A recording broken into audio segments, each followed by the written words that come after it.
کیا کمی ہے ہمارے اندر کی ہمیں جانکاری نہیں ہے؟ ہمارا ہر کام میں تو دل لگتا ہے. اس وقت کھیتی کا موسم چل رہا ہے، کہیے تو پورا دن آدمی دھوپ میں رہ کر کھیت گوڑتا رہے گا، اس کی ہمیں جانکاری ہے. اس میں پانی کب ڈالنا ہے اس کی جانکاری ہے، اس میں بیج کب ڈالنا ہے اس کی جانکاری ہے، ہمیں بازار کب جانا ہے اس کی جانکاری ہے، ہمیں مکان کتنا بڑا بنانا ہے اس کی جانکاری ہے، اس میں رہنا کتنے دن ہے اس کی جانکاری نہیں ہے. مکان میں رہنا کب تک ہے، دکان کہاں بنانا ہے اس کی جانکاری ہے، کس طرح محنت کریں گے تو پیسہ آئے گا اس کی جانکاری ہے، ہم کتنی محنت کریں کہ اپنے پڑوسی سے امیر ہو جائیں اس کی جانکاری ہے، ہم کتنی محنت کریں کہ سامنے والے کو نیچا دکھا سکیں، اس کے سامنے ہم اپنی امیری کا ڈھونگ کر سکیں اس کی جانکاری ہمیں ہے. لیکن جب دین کی کوئی بات ہوتی ہے تو شریعت کے معاملے میں ہمارے قوم کو جانکاری نہیں ہے. نماز پوچھا جائے قوم نہیں جانتی ہے، روزہ پوچھا جائے آپ نہیں جانتے ہو، نماز کے مسائل پوچھے جائیں ہم نہیں جانتے ہیں. برسوں ہو گیا ہے، آج بھی جب قبرستان میں جنازہ لایا جاتا ہے تب اعلان کیا جاتا ہے کہ امام صاحب نیت بتا دیجئے. آج تک ہماری قوم کو جنازے کی نیت بتائی جاتی ہے تب کرنا آتا ہے، ہمیں ہمارے موقع پر جب بتایا جاتا ہے تب ہمیں یاد آتا ہے. آج بھی ہمارے یہاں رمضان میں سحر و افطار میں اس کی دعا پڑھائی جاتی ہے تب ہمیں دعا یاد ہوتی ہے.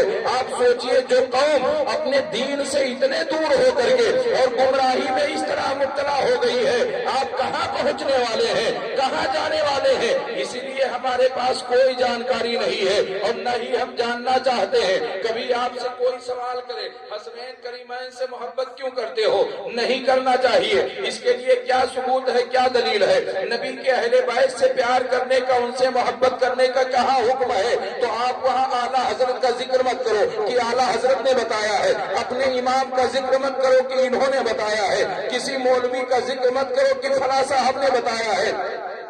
بڑے پیر کو مت بتاؤ کہ انہوں نے کہا ہے، امام اعظم کو مت بتاؤ کہ انہوں نے کہا ہے، صدیق اکبر کو مت بتاؤ کہ انہوں نے کہا ہے، رسول گرامی وقار کو بھی مت بتاؤ کہ نبی نے کہا ہے. آپ سے جب کوئی پوچھے اہل بیت سے محبت کرنا چاہیے کہ نہیں کرنا چاہیے، آپ بتاؤ کرنا چاہیے. پوچھے کہاں لکھا ہے تو بتاؤ قرآن میں لکھا ہے، اللہ نے حکم دیا ہے نبی کے اہل بیت سے پیار کرو، ان سے محبت کرو گے تو دنیا بھی کامیاب ہوگی. نعرے تکبیر، نعرے رسالت، ذکر شہدائے کربلا، نعرے تکبیر. حضرت کا نام مت لو، یہ اعلیٰ حضرت نے بتایا. جب اللہ نے بتایا ہے تب ہمیں اعلیٰ حضرت کا نام لینے کی کیا ضرورت ہے؟ ہم اسی بات سے تو گمراہ کیے جاتے ہیں. تمہارے اعلیٰ حضرت نے بتایا ہوگا، تمہارے فلاں حضرت نے بتایا ہوگا، بس اسی میں قوم گمراہ ہو جاتی ہے.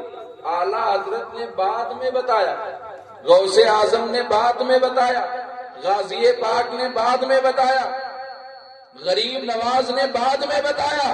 سب سے پہلے خدائے وحدہ لا شریک نے بتایا کہ اے لوگوں میرے محبوب کے اہل بیت سے محبت کرو اگر کامیابی چاہتے ہو تو، اس لیے کہ ان کی محبت ہی تمہیں دنیا اور آخرت میں کامیاب بنائے گی، اس کے علاوہ کوئی اور چارہ نہیں ہے. تو سب سے پہلے محبت اہل بیت کا حکم قرآن نے دیا. قرآن سے اس کا ثبوت ہے جو میں نے آیت شروع میں بیٹھتے ہی پڑھا ہے. اور ان کی محبت اتنی اہم ہے کہ دنیا کے دولت کی ان کی محبت کے آگے کوئی حیثیت نہیں ہے. دنیا کی دولت ان کے محبت کے آگے اس کا کوئی وقار نہیں، اس کی کوئی اہمیت نہیں ہے. اب اگر کوئی کہے تو آپ بتائیے کہ قرآن میں اس کا ثبوت ہے، اور باقاعدہ اس ثبوت کو اللہ کے رسول صلی اللہ علیہ وسلم نے اعلان کر کے بتایا. اعلان کر کے بتایا قوم کو. کب بتایا؟ جب ہمارے اور آپ کے نبی صلی اللہ تعالی علیہ وسلم ہجرت کر کے مکہ سے مدینہ تشریف لے گئے. مکہ سے مدینہ جب سرکار پہنچے، آقائے کونین صلی اللہ تعالی علیہ وسلم کے ساتھ تمام صحابی بھی ہجرت کر کے گئے. دھیرے دھیرے کچھ باہر سے بھی ہجرت کرنے والے آ گئے،